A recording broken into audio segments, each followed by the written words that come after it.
आपने समाचार एक्सप्रेस के लिए पहले एक इंटरव्यू दिया था और वो इंटरव्यू के बाद में काफ़ी लोगों को अच्छी जानकारियाँ मिली, जिसमें अब हम आपसे दोबारा मिल रहे हैं और मैं चाहूँगा कि कुछ खास बातों को आप बताएं जो वर्तमान हालात और राजनीति को ऊपर हैं, उनसे हम रूबरू होना चाहते हैं, जिससे कि आम जनता को भी इन चीज़ों के बारे में जानकारी हो।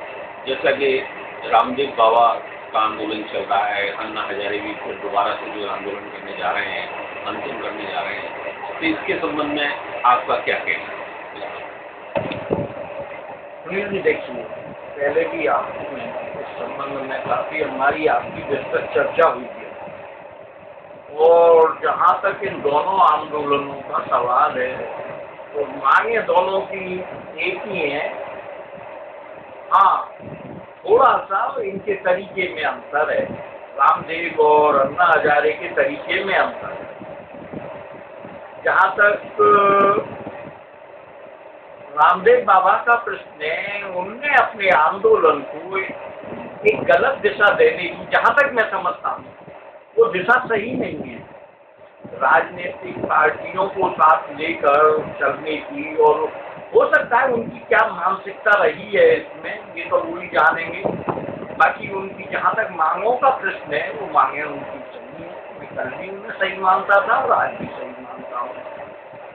दूसरी बात, अन्ना हजारे का जो अपना अनशन के प्रोग्राम है और आंदोलन की बात है, और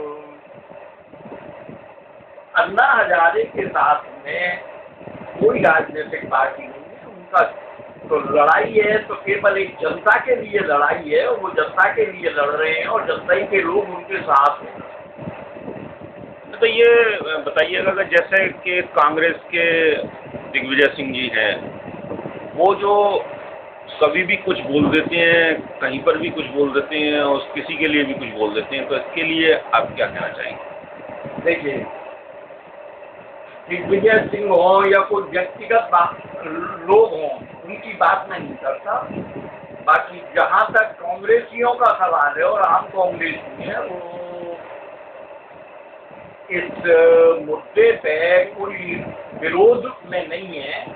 हाँ, कुछ लोगों को कांग्रेस के अंदर इससे विरोध हो सकता है, और वो वही लोग हैं जो, देखिए, पहले जिन पर तरह तरह के आरोप लगते रहे हैं, चाहे चुर्रट लॉटरी कांड हो या तेल के कूपनों का मामला हो या और मामला हो, एक खास वर्ग के लोग इस तरह की बातों का विरोध कर रहे हैं। बाकी कांग्रेस ने कभी इस तरह की बातों का विरोध नहीं किया है। नहीं, मगर वो तो जो है एक, जैसे कि कांग्रेस के प्रवक्ता हों, इस तरीके से वो चीज़ों को रखते हैं, बात करते हैं।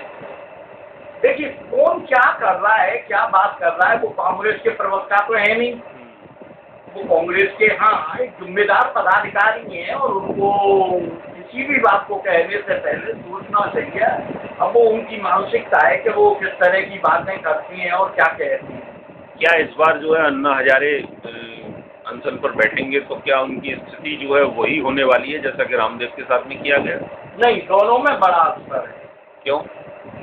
अंतर ये है कि देखिए, अन्ना हजारे का अनशन पहले भी हुआ है और उनका एक शांतिपूर्ण और बिल्कुल एक परंपरागत जिस तरह से के आंदोलन होते हैं, शांतिपूर्वक आंदोलन उस तरह का है। जबकि रामदेव ने 11,000 सैनिकों के इकट्ठे करने की बात कही, और वो जब वो अपना उनने ये आंदोलन शुरू किया तो उसमें आरएसएस का भाग लेना और बीजेपी का भाग लेना और दूसरे राजनीतिक दलों को, तो इससे ऐसा लगता है कि रामदेव इसका कोई राजनीतिक फायदा उठाना चाहते हैं। अच्छा, नहीं तो क्या आपको लगता है कि रामदेव जो है वो कभी चुनाव में मैदान में उतर सकते हैं? देखिए, उनने अपनी पार्टी गठन का काम शुरू किया ही था, हर जिले में, हर प्रदेश में, और उनने अपना एक अलग संगठन खड़ा किया था। तो जैसा कि अभी रामदेव के साथ में हुआ, उसको आप क्या मानते हैं? उसको उचित मानते हैं, अनुचित मानते हैं? जैसा कि उनके साथ में किया गया, वहाँ उपस्थित लोगों के साथ में लाठीचार्ज वगैरह किया गया। देखिए, रामदेव के साथ में जो कुछ हुआ है तो देखिए कई चीजें हैं, अगर हम एक तरफ देखें तो ये अच्छा हुआ है, क्योंकि रामदेव की, जहाँ तक सुनने में आ रहा है कि रामदेव की हत्या की जानी थी और देश में एक बवाल पैदा किया जाना था, और वो स्थिति अगर होती तो वो एक ऐसी भयंकर स्थिति होती कि जिससे निपटना कोई आसान बात नहीं थी। तो अगर ये स्थिति थी, अगर ऐसा कुछ था, तो ये तो होना जरूरी था कि ताकि इस स्थिति में देश जाए और आंदोलन हो और उद्यम हो। अब देखिए बाबरी मस्जिद इस देश में गिरा दी गई, इंदिरा गांधी की हत्या कर दी गई, राजीव गांधी की हत्या कर दी गई, मगर आज तक हुआ क्या है? इसी तरह से रामदेव की हत्या की जो लोगों का षड्यंत्र, जैसा कि सुनने में आ रहा है, अगर था और अगर इस तरह की बात हो जाती तो एक दफा स्थिति बिगड़ सकती थी। नहीं, तो आप एक बार बताइए, क्या आप मानते हैं कि देश में भ्रष्टाचार जिस तरीके से बढ़ रहा है, अब बाहर भी पैसा है, अंदर भी जो है काला धन है, तो क्या इस समस्या से जो है निजात मिल सकती है, भ्रष्टाचार खत्म हो सकता है? देखिए बिल्कुल, इसमें कोई शक नहीं है कि भ्रष्टाचार पे हम लगाम नहीं कर सकते। भ्रष्टाचार से बिल्कुल निजात मिल सकती है और हम इस पर काबू पा सकते हैं, बशर्ते कि हमारी मानसिकता ऐसी हो। हम इसे रोकने के लिए कटिबद्ध हो जो है, तो कोई ऐसी चीज़ नहीं है जिससे हम नहीं कर सकें। नहीं, जैसे नीचे स्तर से लेकर के अगर आप ऊपर तक देखें तो भ्रष्टाचार ही भ्रष्टाचार है। अगर आपको एक रेलवे का रिजर्वेशन अगर प्राप्त करना है या आपको कोई अपना और कोई काम कराना है, तो उसमें जो है आप यही सोचेंगे, आम आदमी यही सोचेगा कि मुझे पहले मिल जाए, बाद बाकी किसी को मिले या न मिले। ऐसी सोच के साथ में कहाँ जो है भ्रष्टाचार जो है खत्म किया जा सकेगा? देखिए भ्रष्टाचार खत्म होगा तो ऊपर से पहले खत्म होगा, नीचे से नहीं हो सकता। मतलब ऊपर वाले, आपका मानना यह है कि ऊपर से भ्रष्टाचार होता है? भ्रष्टाचार ऊपर से होता है। जब एक केंद्रीय मंत्री भ्रष्टाचार करता है और वो इस तरह से जिम्मेदार केंद्रीय मंत्री, अभी पिछले दिनों में कई ऐसे कांड हुए हैं, 2G स्पेक्ट्रम घोटाला है, आपके केंद्र के उसका वरिष्ठ मंत्री है, उसे आप ऐसा नहीं कहेंगे। एक विदेश मंत्री तेल के कूपन हासिल करता है, इसे आप क्या कहेंगे? एक केंद्रीय मंत्री और एक दिग्गज नेता एक लॉटरी चलाता है, ठीक है, वो कानूनी आधार पर छूट गए हैं, बाकी आम जनता तो ये सब जानती है कि क्या क्या होता है। तो इन सबसे तो पहले ऊपर से, अगर हम ऊपर वाले नहीं देंगे तो नीचे वाले की मजाल नहीं है कि कोई दें। वो तो रिश्वत नीचे वाला ऊपर वाले को पहुंचाने के लिए ही लेता है। अच्छा, ये लोकपाल विधेयक के बारे में थोड़ा सा बताएं कि इसमें क्या आपको लग रहा है कि ये बिल पास हो जाएगा? लोकपाल बिल तो पास होगा ही, इसमें तो कोई शक की गुंजाइश ही नहीं।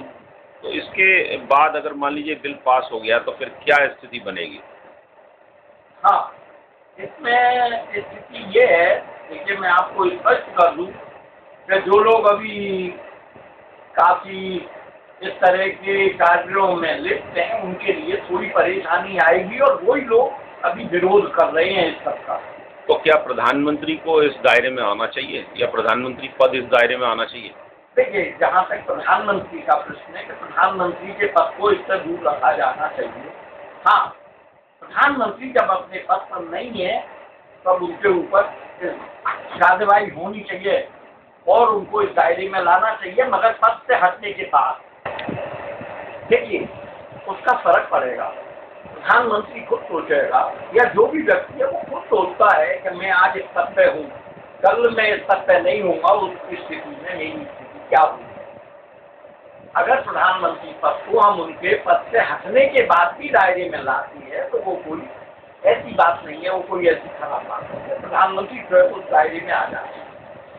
अच्छा, और कुछ आप बताना चाहें, कुछ खास बात कांग्रेस के संबंध में या कोई और राजनीतिक के संबंध में जो आपके जहन में है इस समय और आप चर्चा करना चाहते हैं? ऐसा कुछ खास नहीं है कि जिसको अब इस समय लाया जाए। जब संगठन की और कांग्रेस की बात होगी तो फिर हम कांग्रेस की बात करेंगे। अच्छा, प्रदेश कांग्रेस की क्या स्थिति आप समझ रहे हैं? क्या आने वाला चुनाव जो है, उत्तर प्रदेश में भी चुनाव होने वाले हैं, प्रस्तावित हैं, क्योंकि विधानसभा चुनाव होंगे तो वो नज़दीक है। तो उस स्थिति में आप क्या समझते हैं कि प्रदेश कांग्रेस की क्या स्थिति है वर्तमान में? प्रदेश कांग्रेस का जहाँ तक प्रश्न है, दिग्विजय सिंह जी के रहते और ये चुनाव जीतना बड़ा मुश्किल मुझे नजर आता है। कांग्रेस की स्थिति उत्तर प्रदेश में कोई ज़्यादा बढ़िया तो है नहीं। मैंने आपसे पहले ही कहा है कि जब हमारा आगे चलने वाला कमांडर ही ठीक नहीं है तो टीम कैसी होगी? तो आपका मानना है कि दिग्विजय सिंह जो है वो यहाँ उत्तर प्रदेश के लिए वो ठीक नहीं है? नहीं, वो उत्तर प्रदेश तो क्या मध्य प्रदेश के लिए भी ठीक नहीं रहेगी।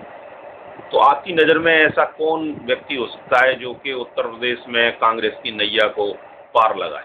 देखिए, सबसे बड़ी बात है कि उत्तर प्रदेश में कोई परंपरागत पुराना कांग्रेसी ही अब कांग्रेस को धरने पर ला सकता है। अच्छा, ये भी सुनने में आ रहा है कि इस बार जो है शायद उत्तर प्रदेश में जो है कांग्रेस और रालोद का जो है गठबंधन हो जाएगा, ऐसी चर्चा चल रही है। तो क्या इसको मानते हैं आप कि रालोद से गठबंधन करने के बाद में क्या उत्तर प्रदेश में कांग्रेस अपना जो है खोया हुआ वजूद जो है फिर कायम कर पाएगी? राष्ट्रीय लोक दल तो समय समय पे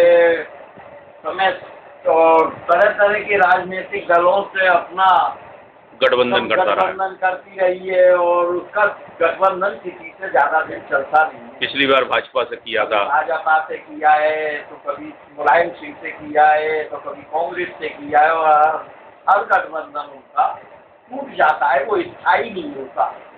तो इसलिए राष्ट्रीय लोक दल के गठबंधन की कोई अहमियत नहीं है। इससे कोई फर्क पड़ेगा? हाँ, फर्क पूरा पड़ेगा, मगर कांग्रेस से ज्यादा फर्क उसका राष्ट्रीय लोकदल कोई फायदा होगा, कांग्रेस को कोई बहुत फायदा नहीं होगा। मतलब राष्ट्रीय लोकदल को फायदा होगा मगर कांग्रेस को फायदा नहीं। तो क्या ऐसा आपकी जानकारी में है कि ऐसी कोई मतलब जो है वो चल रहा है, योजना चल रही है? नहीं, मेरी जानकारी में ऐसी कोई खास बात नहीं है। असलियत में उनको तो किसी से गठबंधन करना राष्ट्रीय लोकदल की तो मजबूरी है, क्योंकि एक सर्टेन एरिया के अलावा उनके पास कहीं कुछ है नहीं।